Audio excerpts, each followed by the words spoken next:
बनारस घाट अपनी खूबसूरती के लिए बहुत प्रचलित है, पर घाट के किनारे कई राज लिए बैठे हैं।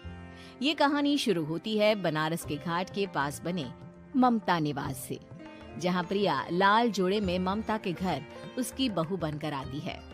आओ आओ बहू, घर को अपने पैरों से पवित्र करो।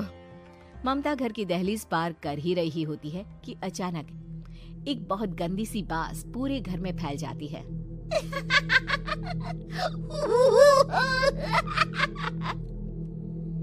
ये बदबू और ये आवाजें, ये कौन हंस रहा है माँ? अब ये पड़ोसी ना हमारे थोड़े अलग से है। कहाँ हम शाकाहारी और ये मांस मच्छी खाने वाले। छोड़, तू ध्यान मत दे और गृह प्रवेश कर। और हाँ बहू, अपनी सास की एक बात हमेशा याद रखना, इन पड़ोसियों से तो कभी बात नहीं करेगी। अच्छे लोग नहीं है ये। अपनी सास की ये बात मानेगी ना बेटा? हाँ माँ, जो आपकी मर्जी, मैं उनसे बात नहीं करूंगी। अगले दिन प्रिया अपनी पहली रसोई बनाने रसोई घर में जाती है। ये छोकी बात तो नाक में जा रही है। एक काम करती हूँ, खिड़की खोल देती हूँ। प्रिया खिड़की खोलने जाती है। इतने जाले, लगता है इस खिड़की को कभी खोला ही नहीं गया। पर ऐसा क्यों? ओह, नॉन वेज की स्मेल आती होगी ना। 2 मिनट के लिए खोल लेती हूँ, फिर बंद कर दूंगी। प्रिया खिड़की खोलती है। खिड़की खोलते ही उसकी नजर सामने वाले घर की खिड़की पर पड़ती है, जहाँ एक लड़की खड़ी होती है। हाथों में मेहंदी, लाल रंग की साड़ी, बिल्कुल सजी धजी, मानो प्रिया की तरह ही वो भी नई नवेली बहू हो। वो प्रिया को देखकर मुस्कुराती है। हे भगवान, माँ ने तो इनसे बात करने को मना किया था। प्रिया फौरन ही खिड़की बंद कर देती है और तवे पर चढ़े रोटी की ओर देखने लगती है, पर वहाँ रोटी न होकर मछली पड़ी होती है। ये क्या? पहली ही रसोई में इतनी बड़ी गलती। हे भगवान, अब मैं क्या करूं? प्रिया बहुत डर जाती है और फौरन रसोई की सफाई करने और फिर सभी के लिए खाना बनाने लग जाती है। जब वो सबको खाना परोसती है, सब तो ठीक है, मैं बेकार में चिंता कर रही थी। हे भगवान, ऐसे ही बस अपनी कृपा बनाए रखना। रात के वक्त जब सब सो रहे होते हैं, तब प्रिया को पायल की आवाज सुनाई देती है, जिससे उसकी आंख खुल जाती है। ये पायल की आवाज कहाँ से आ रही है? प्रिया उठकर उस आवाज के पीछे छत की सीढ़ियों तक जाती है। तभी उसे बच्चे के रोने की आवाज आती है। प्रिया छत पर जाती है तो क्या देखती है? वही लाल साड़ी वाली लड़की अपनी गोद में एक नवजात बच्चे को घुमा घुमा कर सुला रही है। तभी प्रिया की नजर उसके पेट पर पड़ती है। ओह गॉड, ये तो प्रेग्नेंट भी है। सुनिए, बच्चा सो नहीं रहा है क्या? मैं कुछ मदद करूं? नहीं नहीं, आपके घर वालों को अच्छा नहीं लगेगा, मैं संभाल लूंगी। स्नेहा की गोद से बच्चा हाथ मारकर प्रिया की गोद में आने को छटपटाने लगता है। दोनों घर अगल बगल में बने होने के कारण प्रिया उस बच्चे को गोद में ले लेती है। प्रिया के पास आते ही वो सो जाता है। बच्चे का वो स्पर्श रात भर प्रिया भूल नहीं पाती और अगली सुबह वो छत पर कपड़े सुखा रही होती है। तभी उसे एक औरत इशारा करके बुलाती है। स्नेहा कह रही थी बाबू तुम्हारी गोद में आते ही सो गया। मैं गौरी, स्नेहा की माँ हूँ। बहू, घर आना, बाबू को खिला भी लेना। शाम को जब घर पर कोई नहीं रहता, बच्चे से मिलने के लिए प्रिया छिपकर अपनी पड़ोसन के घर चली जाती है और कुछ देर बच्चे को खिलाकर वापस लौट आती है। इसके कुछ दिन बाद ही प्रिया को पता चलता है कि वो माँ बनने वाली है। ममता की खुशी का ठिकाना नहीं रहता।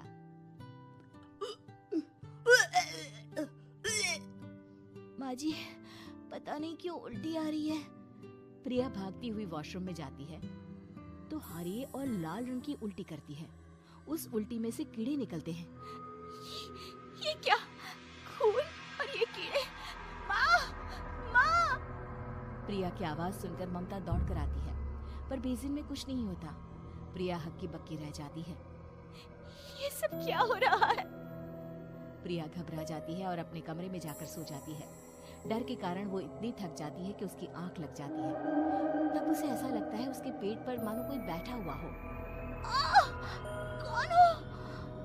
प्रिया के पेट पर एक 5 महीने की बच्ची बैठी हुई थी, जो बुरी तरह जली हुई थी। माँ, तुम ही मुझे लाई ना अपने पेट में?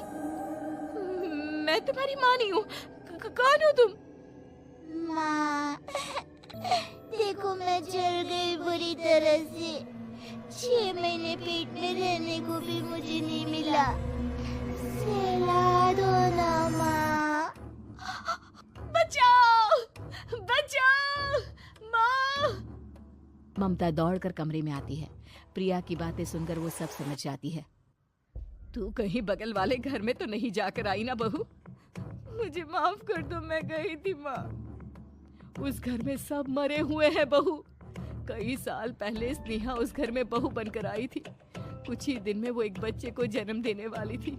पूरा घर बच्चे के आने की खुशी में खोया था कि एक दिन अचानक उस घर में आग लग गई। सब बुरी तरह जलकर मर गए। गौरी आज भी दादी बनने का इंतजार कर रही है और इसीलिए स्नेहा ने अपना अजन्मा बच्चा तुम्हारी कोख में डाल दिया। ममता ये कह रही होती है कि पीछे से उसके पैरों को एक बच्चा पकड़ लेता है। दादी, दादी। माँ, स्नेहा की गोद में यही बच्चा था। ये बच्चा कौन है फिर? तेरी मौत है। तेरी भी दादी। जिस चीज का ममता को डर था वही हो गया। ममता निवास के ऊपर मौत ने चादर बिछा दी थी। प्रिया का पेट ऐसे बढ़ जाता है मानो 9 महीने का हो। 2 हाथ उसके पेट से बाहर निकलते हैं। बहू, संतोष को फोन कर, किसी पंडित जी को बुला बहू। प्रिया का पति भागता हुआ घर आता है। ये तो होना ही था माँ। तेरा पाप तेरे सामने आ गया तो तू सह नहीं पा रही है। स्नेहा घर में आग लगी नहीं थी, माँ ने लगाई थी, प्रॉपर्टी की लालच में। और वो बच्चा मेरी पहली पत्नी का बच्चा है, मेरा बेटा, जो कि उस आग की चपेट का शिकार हो गया था। मैंने तुमसे ये सब माँ के कहने पर छुपाया था। मुझे माफ कर दो प्रिया। तुम अगर चाहो तो यहाँ से जा सकती हो। मैं तुम्हें किसी भी बंधन में रखना नहीं चाहती। मेरी शादी हुई है आपसे, मैं आपको छोड़ नहीं सकती, पर उससे पहले हमें स्नेहा, उसकी माँ और बच्चे की आत्मा की शांति करवानी होगी। संतोष और ममता गौरी के घर जाते हैं। अंदर सब कुछ जला हुआ होता है। जमीन पर जली हुई लाशें बिखरी हुई थी। ममता रो रो कर अपने करने की माफी गौरी से मांगती है। प्रिया स्नेहा के घर वालों का अंतिम संस्कार करवा देती है और ममता निवास फिर से आत्माओं के साए से मुक्त हो जाता है। और उसकी सास के बीच पूरा समय सास के किसी न किसी काम को लेकर मतभेद चलते ही रहते हैं। बहू, ओ बहू, जरा चाय बना दे। मुग्धा चाय लेकर आती है। ये लीजिए, और कुछ चाहिए? अरे नहीं, बस चाय पीने का मन था। जाओ, तुम दूसरा काम करो। चाय पीने के थोड़ी देर बाद सास दोबारा मुग्धा को आवाज लगाती है। अरे बहू रे, आओ बहू, जरा हलवा तो बना दे, मीठा खाने को मन हो रहा है। इसी तरह मुग्धा की सास पूरा समय कोई ना कोई काम बताकर उसे रसोई से बाहर तक निकलने नहीं देती। कभी चाय, कभी हलवा, कभी पानी तो कभी दूध, हर समय खाने को चाहिए। और उसके लिए अपने हाथ पैर बिल्कुल नहीं हिलाने। परेशान किया हुआ है इन्होंने। सास की जबरदस्ती परेशान करने की आदतों से दुखी मुग्धा एक शाम सचिन के साथ अपने कमरे में बैठी हुई बात कर रही होती है। सुनो जी, मम्मी जी की ये जानबूझकर मुझे परेशान करने की फरमाइशों से मैं बहुत फ्रस्ट्रेट हो चुकी हूँ। पूरे दिन में 1 सेकंड का आराम नहीं मिलता। रसोई से बाहर कदम रखती नहीं कि बहू ये बना दे, बहुरी वो बना दे। अरे इनकी फरमाइशें चलती ही रहती है। अरे मुग्धा, माँ खाने की शौकीन है, पर उम्र हो चली है, खुद खाना नहीं बना सकती, इसलिए तुमसे बोलती है। अरे तो शौक भी उम्र देख कर रखने चाहिए ना। समझ में नहीं आता, हर समय फेविकॉल का जोड़ लगाए सोफे से चिपकी बैठी रहती है। इतना सब डाइजेस्ट कैसे हो जाता है उन्हें? अरे तुम मेरी माँ से इतनी नफरत कैसे कर सकती हो? मैं उनसे नफरत नहीं करती जी, बस परेशान हूँ। जहां मुग्धा अपने पति से ये सब बोल रही होती है, वहीं उसकी सास भी कमरे के बाहर दरवाजे से कान लगाए सारी बातें सुन रही होती है और अगली दोपहर रसोई में मुग्धा के पास जाती है। बहू, आज ना मेरा कुछ मसालेदार खाने का मन है। तो चाय बना दो, मुझे बहुत पसंद है। अरे ना, ऐसा कर लिट्टी चोखा बना ले। और हाँ, जितना मसाला बातों में मिलाकर पति को सुनाती हो ना, सब्जी में भी वैसे ही डाला करो, खाना स्वादिष्ट बनेगा। सास की बात सुनकर मुग्धा हैरान रह जाती है। मतलब अब पूरा समय मुझ पर हुक्म चलाने के साथ बंद कमरे में हुई पति पत्नी की बीच की बातें भी सुनती है? अरे बात जब मेरी थी तो सुनने में क्या दिक्कत है? ये कहकर सास वहां से चली जाती है। अरे अब तो हद पार हो गई, इस तरह से तो ये मेरा जीना मुश्किल कर देंगी। मुग्धा सास की हरकतों से परेशान उसका हल सोचने लगती है और इसी तरह कुछ दिन बीत जाते हैं, जिसमें सास का जन्मदिन आता है। मुग्धा बहुत खुशी के साथ अपनी सास को एंड्रॉइड मोबाइल गिफ्ट करती है। मम्मी, आपको सबसे बात करने के लिए बहुत दिक्कत होती है ना, कभी सचिन तो कभी मुझे बोलना पड़ता है, पर इस मोबाइल से आपको कोई दिक्कत नहीं होगी। एक जगह बैठे बैठे बहुत कुछ कर सकती हैं अब आप। मोबाइल देख सासू माँ खुश हो जाती है, पर उसे इस्तेमाल करना तो आता नहीं, इसलिए साइड में रख देती है। जिसे देख मुग्धा घर का सारा काम छोड़ मोबाइल सेट कर सास को इस्तेमाल करना सिखाने लगती है, जिसके बाद अब सास पूरा समय मोबाइल में ही लगी रहती है। हाय, जब से मम्मी को मोबाइल मिला है मेरी लाइफ में कितनी शांति आई है।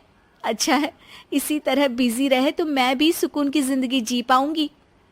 अब मुग्धा जब मन करे काम करना, जैसा चाहे वैसा खाना बनाकर खाना, पूरा समय रिलैक्स और खुश रहने लगती है। क्या बात है, आजकल तुम बहुत चहक रही हो। अरे मम्मी जी से छुटकारा जो मिला है, अब ना फरमाइशें ना छुप छुप कर बातें सुनना। अच्छा, तो मोबाइल गिफ्ट करने की ये स्कीम थी। इसी तरह दिन बीतते हैं और अब मोबाइल पर लगी सास फरमाइशों की जगह सवालों के लिए बहू को आवाजें लगाना शुरू कर देती है। अरे बहू सुन तो, देख जरा किसी का फोन क्यों नहीं मिल रहा? रिचार्ज खत्म हो गया है, पर अभी 4 दिन पहले ही तो मैंने किया था, इतनी जल्दी कैसे खत्म हो गया? अरे मैंने कल तेरी कनाडा वाली मौसी सास से 3 घंटे बात की थी ना। क्या? इतना महंगा तो मोबाइल भी नहीं आया जितना महंगा इसका रिचार्ज पड़ रहा है। इसके बाद तो जैसे मुग्धा के दिन के 24 घंटे में से 20 घंटे सास के पास उनके मोबाइल रिलेटेड प्रॉब्लम सॉल्व करने की ड्यूटी ही बन जाती है। अरे मुग्धा, ये मोबाइल में अचानक तेरी मौसी सास की शक्ल क्यों दिखने लगी? और ये तो हिल भी रही है। मम्मी, ये गूगल डुओ का वीडियो कॉल है, इसमें आप बात करने के साथ एक दूसरे की शक्ल भी देख सकती हो। अच्छा, ये तूने मुझे पहले क्यों नहीं बताया? अब बताने के लिए पहले नहीं बताया। इसी बीच सचिन भी वहां आ जाता है और सास अपनी वीडियो कॉल में बिजी हो जाती है। क्यों, सास बहू में क्या गपशप चल रही है? इसे गपशप नहीं, दिमाग का दही होना बोलते हैं। पर तुम तो मम्मी को मोबाइल देकर बहुत खुश थी, फिर क्या हुआ? हाँ, उसका सुकून भी कुछ ही दिन मिला। अब घर के टंटे खत्म हुए तो मोबाइल की टिंग टिंग शुरू हो गई। देखो भाई, कुछ पाने के लिए कुछ खोना तो पड़ता है। आखिर तुमने मोबाइल अपने फायदे के लिए ही तो दिया है, तो फिर सवालों के जवाब भी देने पड़ेंगे, क्योंकि जब तक उनके हाथ में ये फुथरू रहेगा तुम्हारी लाइफ में प्राइवेसी और सुकून रहेंगे। कहने का मतलब है अगर इससे प्यार बढ़े तो दाग अच्छे हैं। अरे मुझे पहले दिन से ही पता है मोबाइल किस मकसद से दिया गया है। भूलो मत, इससे पहले मैं बातें ही सुनती थी। सास की ये बात सुनकर मुग्धा शॉक में और सचिन हंसता रह जाता है।